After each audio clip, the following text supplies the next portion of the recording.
Dude, it is bizarre to think that we are currently living in a post-FNAF movie world. For years it was widely believed this project was dead in the water, but miraculously, like William Afton, it always comes back. Yes, he said that in the movie, and I recognized what he said as being a reference to the games, and so I clapped. Also, guys, a company called Entertainment Earth recently gifted me with a bunch of FNAF stuff, so I figured I'd do a little giveaway for some of it. Just, draw some cool Five Nights at Freddy's related image with my character on it, and show me it on Twitter, and I'll pick a bunch of winners. I literally have more stuff than I know what to do with, so good luck. Live long and prosper, Faz Gang. For real though, I was dreading the release of this movie in my eventual review, because we've been through this song and dance 3 times now.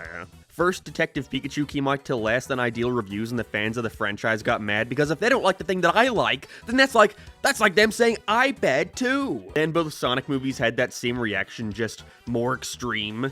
And then the Mario movie caused an even extremier reaction. And now Rotten Tomatoes has decided to go after the Five Nights at Freddy's fans. I mean, don't they know I waited 8 years for this movie? It must be good. I'm just kind of numb to it at this point, and it doesn't influence my opinions on the film at all, but I do really wonder when people will stop screaming about how critic reviews don't matter, and then proceed to do nothing but validate them by drawing so much attention to it. And don't worry, I get it, I really do, but let's be real here. The reviews, they matter a bit. You wouldn't be so upset about them if they didn't. Not in that they matter when it comes to forming your opinion, but instead, because until the end of time, that is the number this movie is gonna have associated with it. It doesn't matter what FNAF Boy 427 said in his review, because no matter what, anytime someone wants to look up this movie, they're gonna be met with a big splat and 24%. It's not nice to have your favorite series finally be out there in the cultural zeitgeist on the biggest scale it's ever been, but to have it be seen negatively.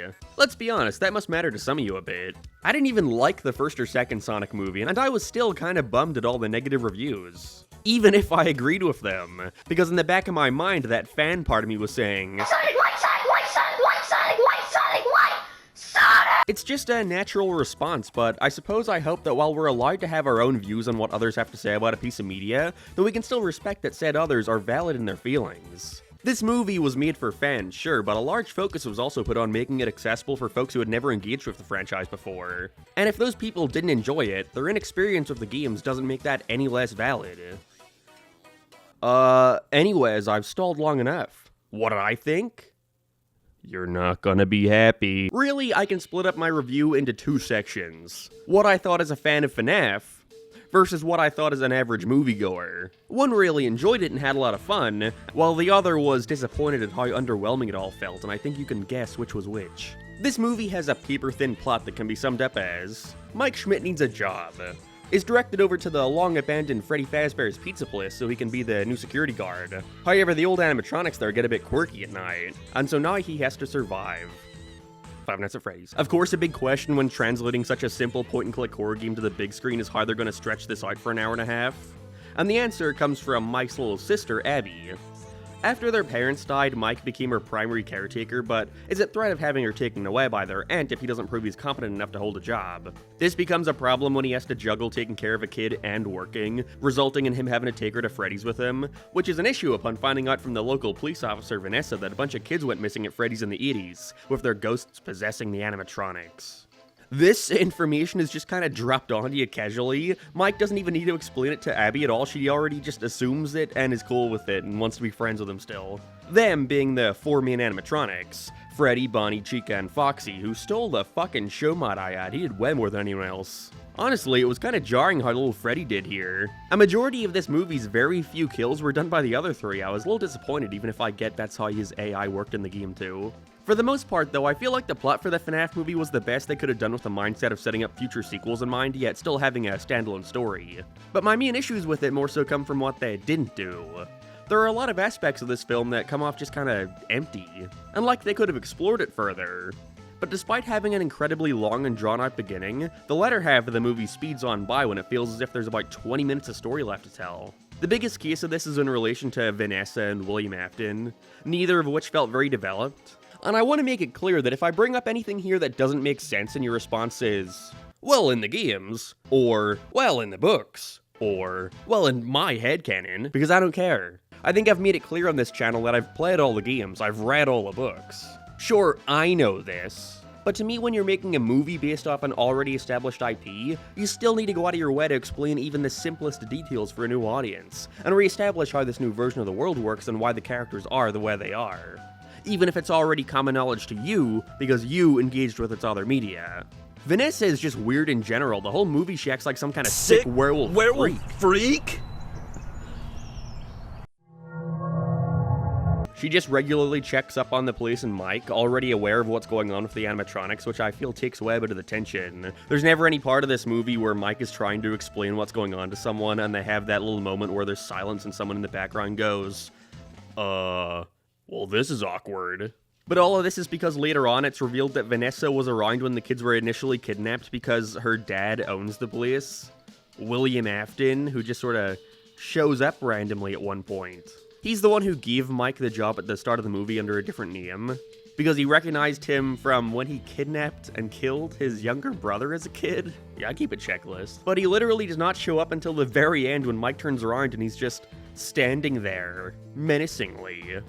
And then dies 5 minutes later the same way he did in the first book, which I did enjoy all the similarities to, I must say. Although it also includes a lot of the corny dialogue those things were littered with. I guess it just wouldn't be a Scott Cawthon production without it. Like, what they did with William was fine and all, but they just kind of throw you into it. There's no real time to establish why he's even doing any of this. Overall, though, my biggest issue with the movie was that for a horror film, it wasn't scary. And not even that I, as an adult, didn't find it scary. I think you'd be hard-pressed to find any kid that finds this frightening. Once Abby meets the animatronics, we see them all react positively to her and want to be her friend. And from this point, all the animatronics usually just act like kids, having fun and building forts and shit. This is, of course, to lead Mike into a false sense of security, but I just couldn't get into it because of how lame it all felt. Like, this is the Five Nights at Freddy's movie. I was waiting for something brutal or some moment when the fun and games stop and it gets real. All the drama and suspense just kind of felt phony. Like, because they reveal the ghost thing so quick, I figured they weren't going to try and have a twist to the robots, but they do, and it's in the form of Vanessa telling Mike that not only are the souls trapped inside, but the bodies too. Like the corpses of 5 dead kids is what's been so close to his little sister the whole time. But nothing really comes from it. It felt like a missed opportunity. Like, I don't know, what if we had a scene when they were all having fun where Abby goes and hugs Freddy, only for there to be this slight crunching sound they brush off? Maybe have a little dried blood on their suits. Hell, even just have Mike comment on them smelling bad. Any indication that these bodies were there, other than Vanessa just telling us that without there being any real consequence. And this is, of course, because it was stuck with a PG-13 rating. Can't do anything too intense. I don't think there was any way they'd pass up on the seals of teenagers by giving this an R. But in some ways, it felt like it held them back in what they could show. All the kills had to be done off-screen, just seeing little bits of blood here and there. And it's a little underwhelming to have a movie based on a series that's defining moments are child murder. Yet the movie was so tame they barely showed even a scratch on any of the kids. I enjoyed the opening to the movie with the previous security guard dying, but I don't know, I think an actual opening showing William kidnapping a kid and stuffing their body in one of the suits would have been way more impactful. Would have set William Afton up better and made the severity of the situation more apparent. You don't need to gruesomely show every little detail of that, but I thought it was lame how they simply did it over the opening credits with pixel art. Like, the movie ends with everything being fine and well, but the fact that the kids' bodies are inside the suits is never addressed again. You might want to tell the police about that. This kidnapping happened like 20 years ago. I'm sure the parents of these kids are still alive and would get some closure knowing their kid isn't missing out there. What about Mike and Abby's aunt who gets killed by Golden Freddy who snuck into their house somehow? Like, I get you didn't like her and all, but not any kind of reaction, just brush it over like it never happened? I think the biggest indicator to me that this issue wasn't just a me thing was the crowd around me. My theater was packed and not a single soul in the entire place ever gave any reaction with a semblance of being scared. Instead, every single person was laughing. And unfortunately, I don't think it was always with the film. That was a lot of bitching, I know. And honestly, if I were to go over everything I didn't like about this movie, this video would be like 5 hours long.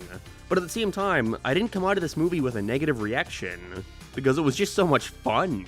There are a lot of incredibly admirable aspects that I love a lot. The main thing without a doubt being the set design and animatronics. Even if the directing had nothing special about it, Freddy's as a location was just cool to see fully realized, and Spring Bunny at the end was super cool. I love the way they translated the Springlock suit to live action. Even having a bigger version of what I think was supposed to be Ella the doll from the Silver Eyes novel. I wonder if they're going to take any inspiration from those stories for the sequel. I'm anticipating the robot clone of Mike. There were also just so many fun references here for fans. I know I definitely missed some, but I did catch, obviously Balloon Boy. A guy was wearing a Midnight Motorist shirt at one point, and we see a broken down dog suit in the pizzeria, which makes me think of that Sparky the dog hoax from the first game's release. Wonder how the guy who made that feels about being referenced in the official movie. Overall, was the Five Nights at Freddy's movie good? No, but I also didn't not like it. It's got really bad acting, it isn't scary at all, and it feels like it ends too soon. But at the same time, it was cool getting to see these characters on the big screen so authentically. It was fun seeing them translate stuff directly from the games and seeing how they interpret it and go in different directions. And at the end of the day, I had fun. So if that's what you're looking for out of a FNAF movie, then have at it. It's just not how I personally would have envisioned a FNAF movie, but that's okay. I just kind of view it with the same lens that I had towards the Mario movie, that it wasn't made for me, and the people it was made for will enjoy it immensely. So have fun, FNAF fans, and get ready for the yearly releases. And yes, we did indeed clap when MatPat showed up and said that's just a theory. You'll never know if I'm joking about that or not until you've seen it.